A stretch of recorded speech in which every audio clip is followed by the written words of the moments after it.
I wasn't invited. Again.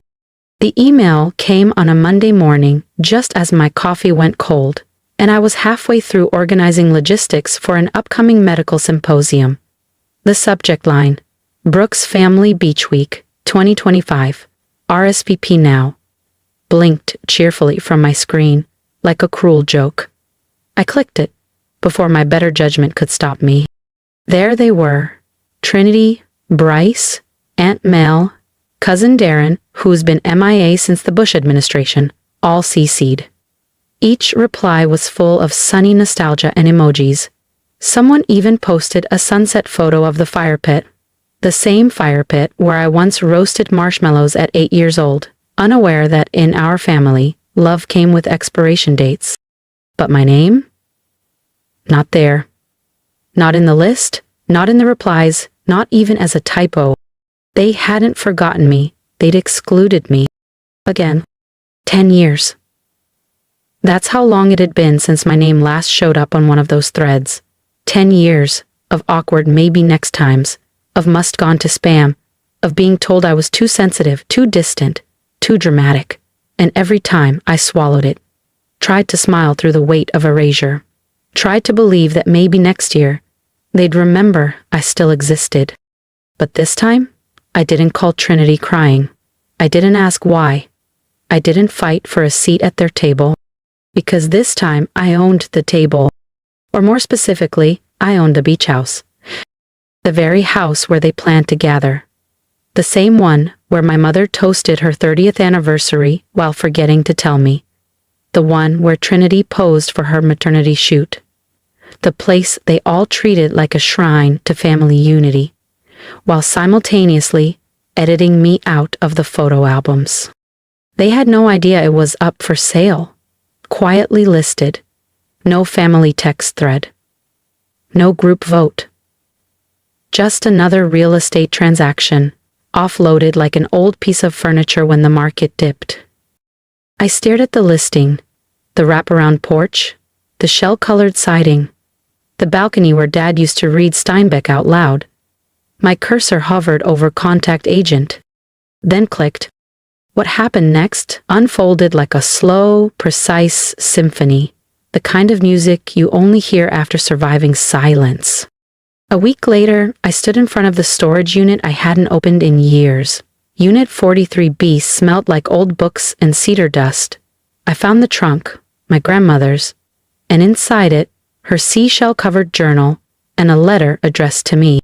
Open only when you stop looking for permission. Her handwriting was slanted and shaky, but the message was clear. Beneath the note was a trust document. Legal. Real. Empowering. A clause in her estate gave me controlling interest in the property if the current deed holders, my parents, ever defaulted on taxes or maintenance, which they had. That day, I walked into a Newport Beach law office and left with more than a legal briefing. I left with power. 2 weeks later, the deed was in my name. They never saw it coming. Ownership came quietly, with no fanfare. No fireworks, no keys handed over with a congratulatory bow. Just a notification in my inbox, and a line on a property record that now bore my name. But sometimes, silence is louder than celebration. And for me, it carried the weight of generations. The irony didn't escape me. The house that had hosted a decade of family memories, each one carefully crafted to exclude me, was now legally mine. I didn't gloat, I didn't post about it. I didn't even tell Savannah, my only real ally in that entire bloodline, until the paperwork was final. Instead, I booked myself the master suite. Under the name Miss C. Brooks. 3 nights, ocean view, champagne on ice, firm pillows, privacy preferred. A week later, their cars began rolling into the driveway. Trinity's spotless white Audi, Nelson's obnoxious black SUV, tinted windows and ego. My mother's aging sedan, still proudly bearing the world's best grandma sticker she never earned with me. I waited just long enough for them to check in. I could see it play out from the cafe across the street. Trinity gesturing wildly at the front desk, Nelson lounging at the counter like he owned the property. My mother standing behind them, composed but cold. Then I walked in. The lobby's tile floor clicked beneath my heels as I approached the desk. The receptionist looked up, and recognition flickered. "Ah, Miss Gellhorn," she said with a knowing smile, "just explaining the guest list situation." I didn't glance at my family. I didn't need to. "There's no need to escalate," I said. "Let's clarify things." Trinity turned, face flushed. "What the hell is this?" Nelson scoffed. "Is this a joke? You think this is funny?" "I think it's overdue." Handed over my ID. "The deed transferred 3 weeks ago. The property is mine." The silence that followed was the kind that doesn't wait for someone to speak. It just settles like a storm cloud. My mother's voice cracked. You bought it? Without telling us?" "No, Mom," I said gently. "I didn't need your permission." Trinity was livid. "You knew we were planning the reunion. This was meant to be our space." "And I was meant to be your daughter," I replied. "Your sister. But you left me off every email, every invite, every photo, so I found my own way in." Nelson stepped forward. "You think you can just kick us out?" "No," I said, calm and unmoved. "I think I can reclaim something. That's different." Then I turned to the receptionist. "Please escort anyone not listed under my guest registry. Kindly, of course. Their family." Security came, nothing dramatic, just procedure. Trinity muttered something about lawyers. I reminded her to check the clause about unpaid property taxes and maintenance failures in Grandma's trust. My mother's voice trembled again. "Do you hate us that much?" I looked at her, finally meeting her eyes. "I don't hate you. I just stopped hoping you'd change." Then I turned and walked away. The fallout didn't take long. 3 days after I checked into the master's suite, the knock came, not at the door, but on the beach-facing window. A man with a microphone, camera crew behind him, standing in the halo of a news van's headlights. It was the kind of knock that announces not just intrusion, but accusation. "Miss Gellhorn," he said, as soon as I cracked the door. "Can you confirm whether you coerced your elderly father into signing over the family home? Sources say he was not of sound mind." The red light on the camera blinked like a threat. I didn't reply. I closed the door in his face and walked away. My phone lit up seconds later. Emails, texts, screenshots. One was from a former neighbor. "Is this true?" Another from a cousin I hadn't spoken to since Grandma's funeral. "You okay?" Then the worst of it. A temporary injunction notice. I was being accused of elder manipulation. Occupancy was being challenged. And Trinity, she was behind it. Savannah forwarded me the post. Trinity, in her whitewashed Instagram tone, had written, "A woman who turns on her own family was never raised with love to begin with. I pray for her soul." Below that, an avalanche of emojis, pity-laced comments, and "so sorry for your family" replies from strangers who didn't even know I existed 2 weeks ago. They were painting me as a predator, the forgotten daughter turned villain. And the saddest part? For a moment, I almost believed them. But then, Savannah stepped in, with proof. Screenshots, family group chats, private DMs, emails. Trinity mocking me for being emotionally fragile? My mother writing, "She's too busy being important to care about family. Don't feel bad excluding her. She's used to being alone." The silence that followed wasn't empty. It was brimming with clarity. I wasn't crazy. I hadn't imagined it. They hadn't just forgotten me. They'd erased me. Rewritten my identity in rooms I wasn't invited to. And now I had receipts. The morning of the hearing was gray. Overcast, in the kind of way that makes the world feel like it's holding its breath. I walked into the courtroom alone. No entourage. No designer suit. Just me, wearing Grandma's favorite navy dress and clutching a folder filled with everything they never thought I'd find. Trinity sat 2 rows ahead, back rigid in a pristine white pantsuit. My mother was next to her, lips pursed like always. Nelson didn't show. The case was called Gellhorn v. Brooks. Petition for injunction against the sale of family real estate. Trinity's lawyer stood slick, young, too rehearsed. Your Honor, he began, we contend that Miss Gellhorn manipulated her father into transferring the deed while he was no longer mentally competent. The judge looked at me. Miss Gellhorn? I stood, voice steady. With the court's permission, I'd like to submit audio and video evidence of consent, along with documentation showing years of targeted exclusion. He nodded. The bailiff dimmed the lights. And then, my father's voice filled the courtroom. Clear, unmistakable, calm. I want Kalia to have this place, he said on the video, seated beside me on the porch 2 summers ago. She's the only one who came back for me after the fall. The only one who ever asked how I was doing, not what I could give. A murmur rippled across the courtroom. Even my mother flinched. Then came the audio, Trinity's voice, from a group call Savannah had recorded 6 months earlier. Let her rot in her condo. She was never part of this family.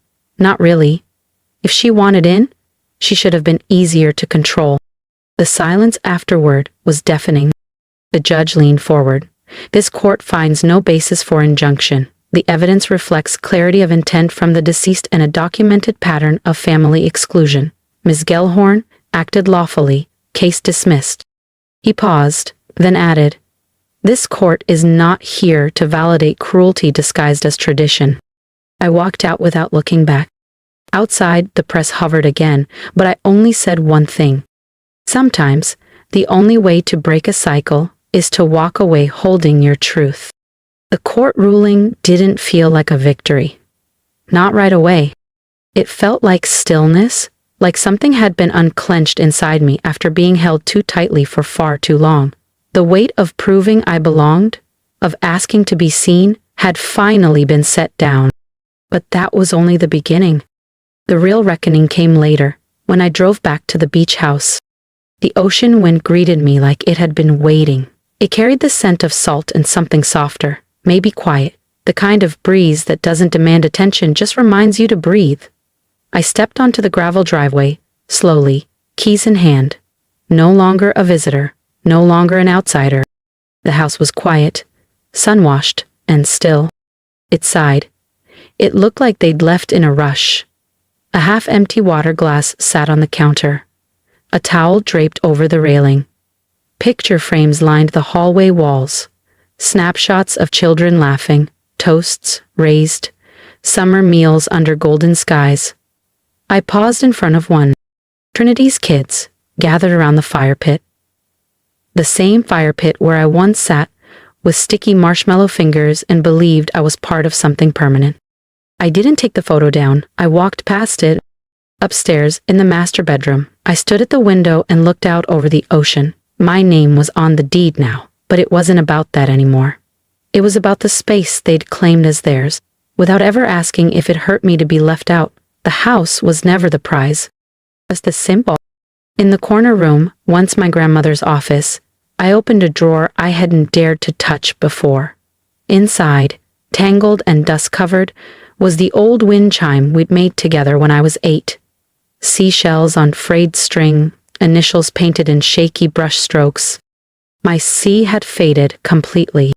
I didn't try to repaint it. I just took the whole thing downstairs, laid it on the kitchen table, and began to repair it, thread by thread. No glue, no shortcuts. Just care. The wind through the screen door carried a rhythm, and I let it guide my hands. When it was done, I hung the chime outside the porch, where it belonged. It swayed gently, as if remembering its purpose.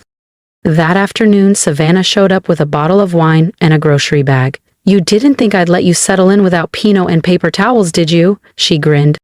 We cleaned in silence for a while. 2 women who had grown up in the same family but read different scripts. She folded the blanket Iris used to reserve for special guests. I wiped down the counter where Trinity once staged her cheese boards and critiques. When we finally sat on the porch, glasses in hand, the ocean had turned to gold. You didn't just win, Kalia, Savannah said softly. You ended it. You unhooked yourself. An answer. I watched two pelicans skim low over the waves, wings stretched wide and unbothered. An hour later, a knock came at the gate. I tensed. But it wasn't them. It was Mrs. Donnelly from 2 houses down. She held a tin of lemon bars. "I just wanted to say, welcome home," she said. "Your father used to talk about you, you know, more than the others. Said you were the smart one." I blinked. "He did?" She nodded. "Told me once? That girl thinks in tides. I never forgot that." When she left, I set the lemon bars beside the repaired wind chime. That night, as I moved through the house, room by room turning off the lights, I didn't feel like I was in someone else's home anymore. I wasn't waiting for an apology, or an invitation, or for someone to hand me space I'd already earned. I didn't burn the bridge. I just stopped begging to cross it. As I closed the front door, the wind picked up across the porch. The seashells swayed, catching the breeze, and for the first time in years, they sang. Thank you for listening, for feeling, and maybe even for remembering someone in your life who's been left out, misunderstood, or rewritten by the people who should have protected them most. I didn't share this to stir pity or to prove anything to those who never saw me clearly. I shared it because silence taught me that truth unspoken becomes someone else's weapon. And reclaiming that truth? That's a war worth waging. Not for revenge, but for restoration. If you saw yourself in my story, even in small, painful echoes, I want to hear from you. Leave a comment below. Tell me where you've had to stand alone, where you chose peace over permission. Let's not keep those stories buried anymore. And if something in you wants to say, "Kalia, you were right to take back your place," then say it. I'll read every single word. Here is my advice. For you and for me. You don't need to burn bridges, just stop building them for people who never planned to cross. Stop folding yourself smaller to make others feel bigger. Family isn't defined by DNA or matching holiday sweaters. It's defined by who claps when you rise, who stays when it's quiet, and who remembers your name without needing to be reminded. You are not too sensitive. You are not too much. You are not hard to love. You are whole. You are allowed to reclaim your voice, your space, and your story without apology. So go on, say what they tried to erase. Be the first to speak, or the last to leave. But always, always be the one who stayed true to herself. With strength. Kalia.